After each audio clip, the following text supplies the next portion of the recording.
Hi, my name's Evan. I'm also known as the Coffee Enthusiast, Distortion 1990, but let's skip all that.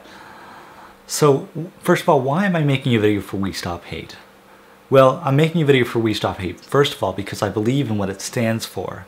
I believe in loving yourself, accepting yourself, and basically improving self-confidence, which I think a lot more people need in this world. So, second of all, I'm here to tell you my story, because everybody has a story, right? And I think mine, it can be inspiring to certain people that need it. So, when I was a kid, I wanted to be one of those kids that fit in, right? I was always the oddball. I was always the odd one out. I was always the weird kid, whatever you want to call it. And I was bullied for a lot of time. I was bullied basically from elementary school all the way up until probably about halfway through high school. And it was constant. It was extremely consistent. And it got pretty intense and things got pretty hard and I started to lose will. And I'd pray to God every single night, please give me some sign, some clue, some whatever it is that this is worth it. Because right now it doesn't feel like it. Because right now all I'm doing is living for another day of bullying, living for another crappy day. And it actually got to the point where I was losing my hair. Like I had inch bald patches going back from each of my temples because of stress. And I was 12 and 13 years old at this time. And nobody should have to experience that. Nobody. But it happened. And so I had to make a choice. It got to a point where I was like, what is the point? Why am I living through this? Why don't I just let it all go? And I was on the edge. I was losing will, I was losing hope, and I was losing motivation. I felt like my life. And it almost came to that point. So I was there one night and I said, I have a choice. I can either let it all go or I can dig my heels in. And thankfully, I chose to dig my heels in. But it wasn't easy. It wasn't an overnight process. It was me deciding that suicide wasn't an option, that self-harm was not an option. And it didn't happen overnight. That's one thing I want to stress. So from there, for about the next 5 years, throughout the bullying, I rebuilt myself into something that I was okay with, something that I was okay with being. I found myself and I accepted myself for who I was, and I became happy with that. Because I always spent a lot of my time during high school and during elementary school and junior high mostly trying to impress other people, trying to be accepted, trying to be liked. And it never worked.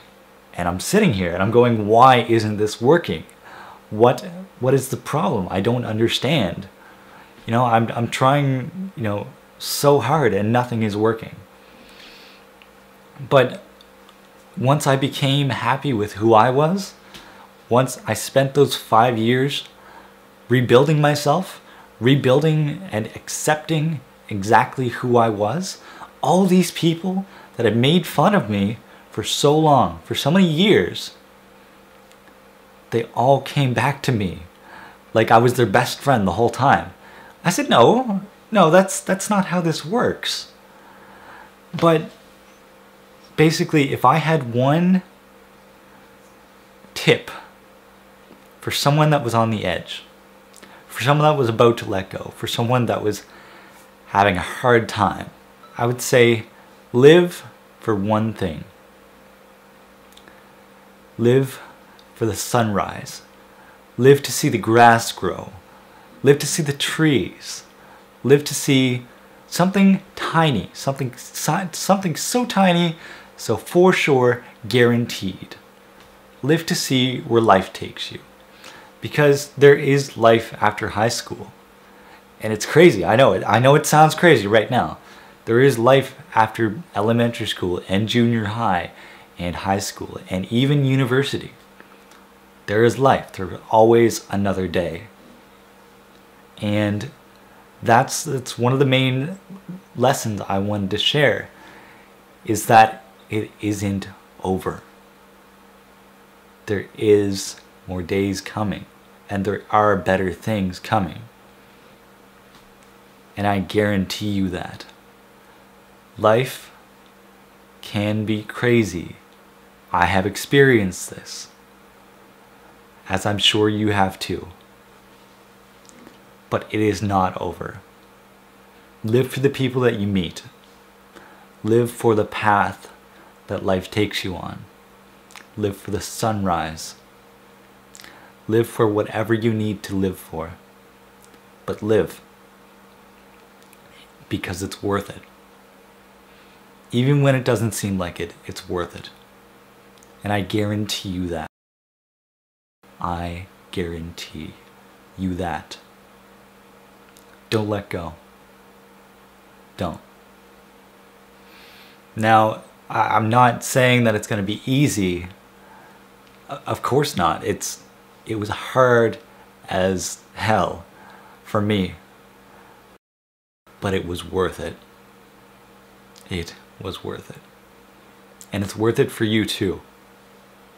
I'm not some giant, crazy, like super awesome, lucky individual because I lived. But it definitely is worth it. And it will be worth it for you too. So don't let go. It's not over. It's really not. Even at the end of your days, it's not over. Because the end comes long after we've been fulfilled. But only if we let it.